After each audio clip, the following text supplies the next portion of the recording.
जय हिंद दोस्तों, आशा करता हूँ आप सभी लोग अच्छे होंगे। आज मैं सीटेट मैथ पेपर फर्स्ट 2012 का प्रीवियस ईयर पेपर है।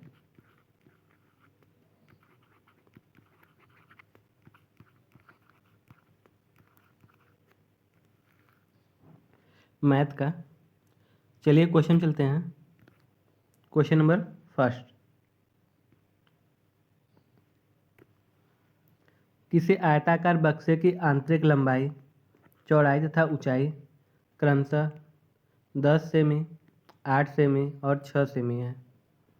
6240 सेंटीमीटर घनों को पैक करने में कितने बक्सों की आवश्यकता होगी। तो हमको बताना है कि कितने बक्सों की आवश्यकता होगी इतना सेंटीमीटर घन पैक करने के लिए। ठीक है, हम क्या करेंगे, इनका आयतन निकाल कर इसमें भाग दे देंगे।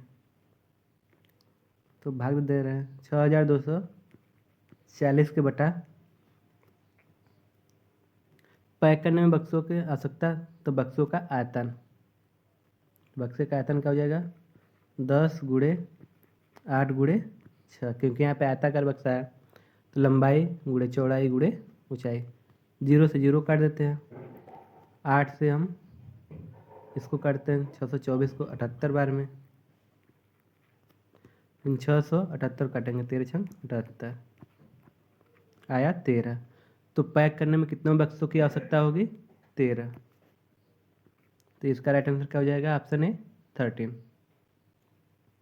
चलिए नेक्स्ट क्वेश्चन चलते हैं। क्वेश्चन नंबर 2, दूसरा क्वेश्चन क्या कहता है, निम्न में कौन सा सही नहीं है। हमको बताना है कि इसमें से 4 ऑप्शन दिए गए हैं, चारों ऑप्शन में कौन सा सही नहीं है। 1 और आधा दर्जन बराबर 18 होता है, तो 1 दर्जन में कितना होता है, 1 दर्जन बराबर 12 वस्तुएं। तो यहाँ आधा दर्जन और 12, तो आधा दर्जन में 6, तो 12 6 18 हो जाएगा। तो पहला तो सही है। दूसरा 1 मिलीमीटर बराबर 0.1 सेंटीमीटर, ये भी सही होता है। ठीक, 1 मिलीमीटर बराबर क्या होता है 1/10 सेमी। तो दूसरा भी ऑप्शन क्या है, सही है। तीसरा चेक कर लेते हैं, 3 लीटर 30 मिलीलीटर बराबर 330 मिलीलीटर। इसको चेक कर लेते हैं। हमको पता है कि 1 लीटर में कितना मिलीलीटर होता है, 1000 मिलीलीटर होता है, 1000 मिलीलीटर। तब यहाँ 3 लीटर है, मतलब 3000 मिलीलीटर हो जाएगा, प्लस 30 मिलीलीटर और है, जोड़ देंगे, आएगा कितना 3030 मिलीलीटर। लेकिन यहाँ पे कितना दिया है 330 मिलीलीटर। तो ऑप्शन सी गलत है, लेकिन यहाँ पे नेगेटिव पूछा है, तो नेगेटिव का दोस्त नेगेटिव ही होता है। इसका मतलब ऑप्शन सी क्या हो जाएगा, एकदम करेक्ट आंसर हो जाएगा ऑप्शन 2 के क्वेश्चन नंबर 2 के अनुसार। वैसे तो ये क्या है, गलत है। ठीक, 1 पैसा में 0.01 रुपया होता है। ठीक है, चलिए अगले क्वेश्चन चलते हैं। क्वेश्चन नंबर 3, किसी दिन 6:14 AM से 8:02 PM तक घंटों तथा मिनटों की संख्या है। हमको क्या बताना है, हमको बताना है कि 6:14 AM से लेकर 8:02 PM तक कितने घंटे और मिनट हुए हैं। तो देख लेते हैं। 6:14 AM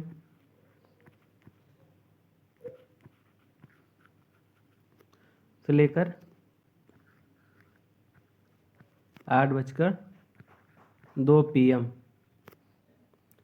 अब इसको सॉल्व कर लेते हैं। 6:14 AM से लेकर 6:14 AM से लेकर 6:14 PM तक कितने घंटे हो जाएंगे, 12 घंटे। अब यहाँ तक हो गया। अब 6:14 PM से लेकर 7:14 PM तक 1 घंटा। अब 7:14 PM से लेकर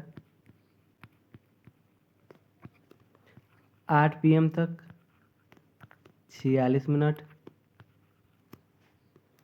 और 8 PM से लेकर 8:02 PM तक 2 मिनट। तो इसको जोड़ लेंगे टोटल, 12 एक 13, 13 घंटा हो गया। मिनट कितना हो गया? 46 2 48, 48 मिनट हो गया। तो इसका राइट आंसर क्या हो जाएगा? 13 घंटे 48 मिनट। इसका करेक्ट आंसर हो जाएगा option B is correct answer, 13 घंटे 48 मिनट। चलिए नेक्स्ट क्वेश्चन चलते हैं। Question number 4। इकाई, दहाई, सैकड़ा, हजार, 10,000, लाख। 1,21,012 को 12 से भाग करने पर शेषफल है। तो हम 1,21,012 को किससे भाग देना है? 12 से दे देते हैं। 12 एक कम 12 कट गया, 1 उतारे, फिर 0 बढ़ाएंगे, फिर 0 बढ़ाएंगे, 101 हो गया। 12 अट्ठे 96, 5 12 चौक 48। तो 52 में से 48 जाएगा तो शेषफल क्या बचेगा? 4। तो भाग करने पर कितना शेषफल बचा? 4। इसका राइट आंसर हो जाएगा option C is correct answer. ठीक, नहीं ऐसे करना है तो हम क्या करेंगे? 4 और 3 से भाग करके इसमें देख लेंगे विभाज्यता के नियम से। ठीक है, चलिए next question, question number 5। Question number बहुत बड़ा है, पढ़ने में बहुत बड़ा है, लेकिन सवाल का है बहुत छोटा है। देखते हैं हम पाँचवा क्या कहता है। हमीदा अपने विद्यार्थियों की गणितीय योग्यताओं को समृद्ध करने के लिए उन्हें सदा संख्या प्रतिरूपों का अवलोकन करने और परिकल्पना बना देती है। वह बोर्ड पर निम्नलिखित समस्याएं लिखती है और विद्यार्थियों से कहती है कि वे इसका उत्तर लिखें। मतलब यहाँ पे समस्या दिया गया है, इसका समस्या के यहाँ पे ऑप्शन दिया गया है, 4 ऑप्शन दिया गया है, इसमें से बताना है कि कौन सा ऑप्शन सही है। ठीक है, तो हम देख लेते हैं पहले इसको सॉल्व कर 7 का भाग 21 में कितना आएगा भागफल? 3। 2.1 भागे 0.7 को भाग देंगे, इसका भी भागफल कितना आएगा? 3। 0.21 भागे 0.07 का भाग देंगे तो इसका भी भागफल कितना आएगा? 3 आएगा। 0.021 भागे 0.007 का भाग हम देंगे तो कितना आएगा भागफल? 3 ही आएगा। ठीक, अब इसके अनुसार हम क्या करेंगे?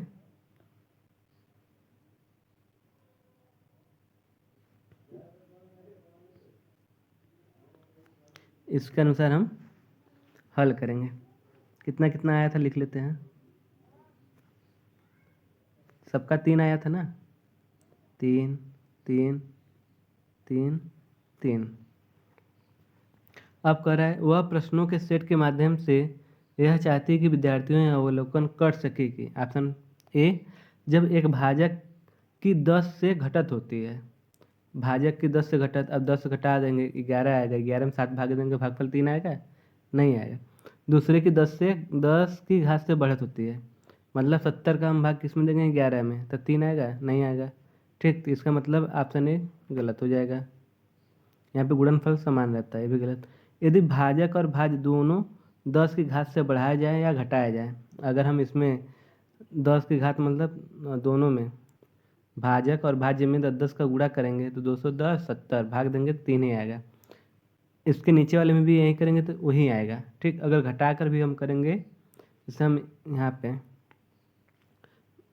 10 घात घटाएं, ठीक, घात घटाना है, तो जब हम घात घटाएंगे तो क्या हो जाएगा?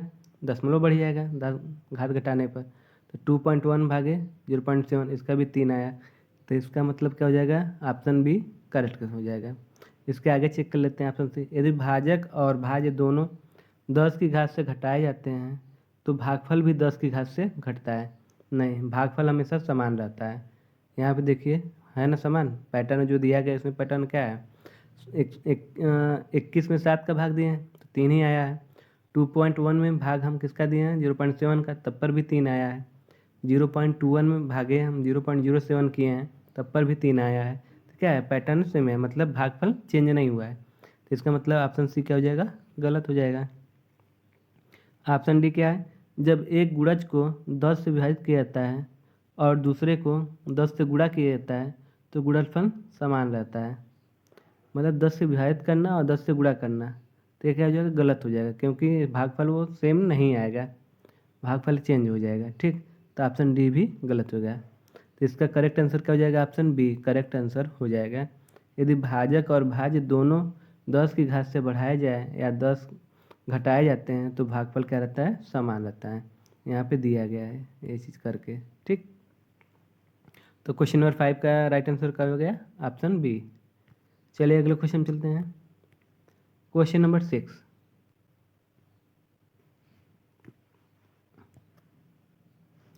10 मीटर लंबाई वाले एक वर्गाकार कमरे के फर्श को वर्गाकार टाइलों से पूर्णतः ढकना है। यदि प्रत्येक टाइलों की लंबाई 50 सेंटीमीटर हो तो आवश्यक टाइलों की न्यूनतम संख्या बताना है। मतलब कि एक वर्गाकार कमरे में कितनी टाइल से लग सकती हैं। ठीक, वो हमको बताना है।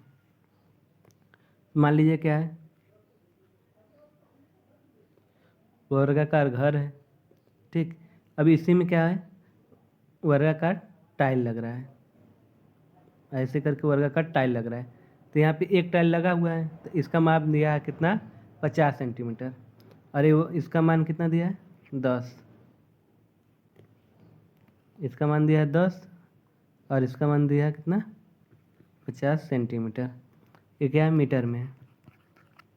ठीक है, तो हम क्या करेंगे? वर्ग के क्षेत्रफल में टाइल्स को भाग दे देंगे तो हमको पता चल जाएगा कितने टाइल्स लगेंगे।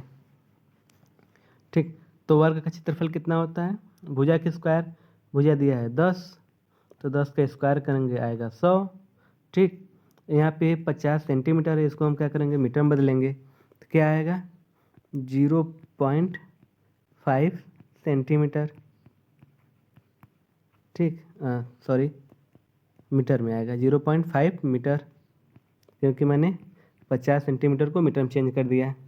अब इसका भी क्षेत्रफल निकालेंगे तो कितना आएगा? 0.25। भाग कर देंगे 100 में, 0.25 का भाग करेंगे 100 में, तब काटेंगे इसको 25 चौक का 100, 0.0 और 2 अंक दशमलव नीचे लगा था तो ऊपर क्या होगा? 2 जीरो बढ़ जाएगा। मतलब अगर हम नीचे 100 से गुणा करेंगे तो 25 हो जाएगा, ऊपर भी हम 100 से गुणा करेंगे, ये क्या हो जाएगा? 400 हो जाएगा। तो राइट आंसर क्या आ जाएगा? 400। मतलब आवश्यक टाइलों की न्यूनतम संख्या कितनी होगी? 400। ठीक, इसका right answer option B is correct answer. 400 टाइलों की न्यूनतम संख्या है। आशा करता हूँ आप लोग समझ गए होंगे। चलिए अगले क्वेश्चन चलते हैं। क्वेश्चन नंबर 7, एक संतरे का मूल्य 2.5 रुपया है, 3.5 दर्जन संतरों का मूल्य क्या होगा? यहाँ पे एक संतरे का मूल्य कितना दिया है? 2.5 रुपया। 3.5 दर्जन, तो एक दर्जन में कितने होते हैं संतरे? 12। एक दर्जन में कितने वस्तुएं? 12 वस्तुएं या 12 संतरे। और 3.5 दर्जन में कितना हो जाएगा? तो 12 3 36, 36 है 42, 42 संतरे का दाम बताना है। तो हम क्या करेंगे? एक संतरे का दाम 2.5 रुपया है तो 42 संतरे का दाम 2.5 का गुणा कर देंगे। 25 दूना 50, 25 चौका 100, फिर 5 जोड़ देंगे 105। एक अंक पे दशमलव लगा दीजिए, आया कितना? 105 रुपया। तो इसका राइट आंसर क्या हो जाएगा? Option A is correct answer, 105 रुपये। तो 3.5 दर्जनों का दाम कितना हो जाएगा? 105 रुपये। चलिए अगले क्वेश्चन चलते हैं। क्वेश्चन नंबर 8, एक चॉकलेट के 12 बराबर भाग हैं। मंजू ने इसका 1/4 भाग अंजू को, इसका 1/3 भाग सुजाता को और इसका 1/6 भाग फिजा को दिया। तो हम जोड़ लेते हैं कि कितना भाग दिया गया है टोटल। तो मंजू को कितना दिया गया था? 1/4 भाग, अंजू को 1/3 भाग, सुजाता को 1/6 भाग। मतलब टोटल भाग कितना दिया गया हम ये पता कर लेंगे। इसका एलसीएम कर जाएगा 12, 4 तियाँ 12, 3 चौक 12, 6 दूनी 12, 7 दू 9/12। ठीक है, मतलब कि 9/12 भाग दे दिया गया है। बचा कितना है हमको ए बताना है। तो हम मान लेंगे नीचे वाला पोर्शन क्या होता है? टोटल वैल्यू होता है। ऊपर वाला क्या है? जो दिया गया है। तो 12 में से 9 दे दिया गया है, बचा कितना? 3। तो एक तो इस तरीके से हम निकाल सकते हैं। दूसरा हम मान लेंगे कि टोटल वैल्यू कितना था? 1 था, 1 में से 9/12 भाग दे दिया गया है। तो बचा कितना? 12 कम 12, 12 में से 9 गया 3/12, ठीक है। 3/12 इसका हम फ्रैक्शन कर लेते हैं 1/4। अभी बचा कितना है 1/4, ठीक है। तो 1/4 किस में बचा है 12 में, तो 1/4 भाग दे देंगे, आया कितना 3। तो बचे भाग कितना है 3। एक तो ये तरीका है, दूसरा क्या तरीका है, हम झट से यहाँ तुरंत हम क्या करेंगे फ्रैक्शन में ही नीचे वाला क्या होता है टोटल होता है, ऊपर वाला जो वैल्यू दिया रहता है वो होता है, ठीक। तो नीचे टोटल है, टोटल कितना था 12, यहाँ पे 12 दिया गया है, तो हमको बराबर करने की ज़रूरत नहीं है क्योंकि यहाँ पे 12 दिया है, 12 यहाँ पे आया है। तो 12 में से 9 भाग क्या कर दिया गया, दे दिया, किसको किसको, मंजू को, अंजू को और सुजाता को, तीनों को मिलाकर 9 भाग खत्म हो गया है 12 में से। बचा कितना है, बचा है इसका 3 भाग। तो इसका राइट आंसर हो जाएगा option B is correct answer. 2 तरीके हैं, चाहे इससे लगाओ चाहे इससे लगाओ, ठीक है। चलिए नेक्स्ट क्वेश्चन चलते हैं। क्वेश्चन नंबर 9, 2424 में 2 के स्थानीय मानों का योगफल है। तो 2424 में स्थानीय मान, तो इसका स्थानीय मान क्या हो जाएगा 2000 और इसका स्थानीय मान क्या होगा 20। जोड़ देंगे, योगफल बोला है जोड़ देंगे, 0 2 0 2, 2020 कहीं है 2020, तो ऑप्शन सी दिखाई दे रहा है 2020, तो यही क्या हो जाएगा करेक्ट आंसर हो जाएगा, ठीक। चलिए अगले क्वेश्चन पे, क्वेश्चन नंबर 10वां क्या है 10, संख्या 100 के सभी गुणनखंडों का योगफल है। संख्या 100 के सभी गुणनखंडों का योगफल हमको बताना है। तो हम क्या करेंगे, सबसे पहले 100 का फैक्टर करेंगे, कर लेते हैं 5 का स्क्वायर और 2 का स्क्वायर, चाहे हम 2 का स्क्वायर इंटू 5 का स्क्वायर लिखें आएगा 100 ही, ठीक। इसका करने का तरीका ये है कि अब 2 के पावर 2 लिखा है तो हम पहले स्टार्ट करेंगे 0, 2 के पावर 0 प्लस 2 के पावर 1 प्लस 2 के पावर 2, यहाँ तक मैक्सिमम घात कितना है 2 तक जाएंगे। इसी प्रकार 5 वाले में जाएंगे, अगले क्वेश्चन में 5 के पावर 0 प्लस 5 के पावर 1 प्लस 5 के पावर 2, क्योंकि इसमें भी मैक्सिमम घात कितना है 2 तक, इसलिए हम 2 तक गए हैं। अब 2 के पावर 0 का मान क्या होता है 1 होता है, तो 1 लिख दें। 2 के पावर 1 का मान 2, 2 के पावर 2 का मान 4। इसी प्रकार इसमें मुझे 5 के पावर 0 का मान 1, 5 के पावर 1 का मान 5 और 5 के पावर 2 का मान 25। इनको जोड़ेंगे, 4 2 6 7, 25 5 30 1 31। अब इनका हम क्या कर देंगे मल्टीप्लाई कर देंगे, 7 एकम 7, 7 त्रिक 21, 217। तो 100 के सभी गुणनखंडों का योगफल क्या है 217। ये तरीका सबसे आसान तरीका है, नहीं तो इसका फार्मूला भी है, फार्मूला हम इसके पहले वाले वीडियो में बताए हैं, देख लीजिएगा, ठीक है। चलिए अगले क्वेश्चन चलते हैं। क्वेश्चन नंबर 10, 12 और 16 का न्यूनतम सार्वगुणज गुणे 10 और 15 का न्यूनतम सार्वगुणज बराबर है, मतलब इनका एलसीएम निकाल कर इसका एलसीएम निकाल कर हमको गुणा करना है। तो 12 और 16 का एलसीएम क्या होता है, 12 16 का एलसीएम मतलब लस कितना होता है 48 होता है। 10 और 15 का लस 30 होता है, हम गुणा कर देंगे दोनों का, ठीक। 3 बट्ठे 24, 3 चौका 12 2 14, 1 0 बढ़ा दीजिए 1440। तो किसके बराबर है 1440 के बराबर, तो इसका राइट आंसर क्या हो जाएगा option B is correct answer 1440। अगला क्वेश्चन, क्वेश्चन नंबर 12, 2 वर्गों के परिमाप 12 सेमी तथा 24 सेमी है, बड़े वर्ग का क्षेत्रफल छोटे वर्ग के क्षेत्रफल का कितना गुना है, हमको ए बताना है, ठीक है। तो हम सबसे पहले हम क्या करेंगे भुजा ज्ञात करेंगे। तो वर्ग का परिमाप दिया है, तो वर्ग का परिमाप क्या होता है 4a, तो हम यहाँ पे a1 मान लेते हैं 4a1, क्योंकि पहला भुजा हम a1 मान लेते हैं। 12 दिया है तो काट देंगे, आया 3, a1 का मान आ गया 3। इसी प्रकार 4a2 बराबर 24 दिया है तो काट देंगे, आया 4 छंग 24 6। तो A1 पहला भुजा कौन सा हो गया 3, दूसरे की भुजा 6। तो पहले भुजा का क्षेत्रफल मतलब बड़े भुजा ए वाला है A2, तो बड़े भुजा का क्षेत्रफल, तो A2 का क्षेत्रफल क्या हो जाएगा A2 का स्क्वायर बराबर 6 का स्क्वायर मतलब 36 होगा।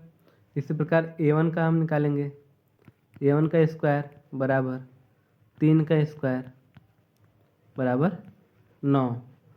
ठीक है, हमको क्या बताना है कि बड़े वर्ग का क्षेत्रफल छोटे वर्ग के क्षेत्रफल का कितना गुना है। तो ये 9 है, ये 36 है, कितना गुना है 4 गुना है। 9 चौक 36 होता है, 4 गुना है। तो इसका राइट आंसर क्या हो जाएगा, option B is correct answer, 4 गुना। ठीक, आशा करता हूँ समझ में आ गया। आप इसको संबंधे से भी लेकर कर सकते हैं, जैसे 9 संबंधे 36 या, ठीक। तो ये छोटा है, बड़े से कितना कम है, बड़ा कितना गुना है छोटे का 4 गुना है। ठीक, ऐसे भी कर सकते हैं। ठीक है, आशा करता हूँ आप सब लोग को सारे क्वेश्चन अच्छे समझ में आ गए हों। जो भी ना समझ में आए आप कमेंट कर सकते हैं। ठीक है, अगर सेशन अच्छा लगा हो तो लाइक, सब्सक्राइब एंड शेयर करना एकदम ना भूलें, क्योंकि आप ही लोगों से मेरा मोटिवेशन बना रहेगा।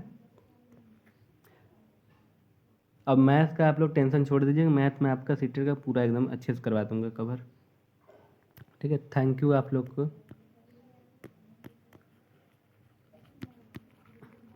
मेरे साथ बने रहने के लिए।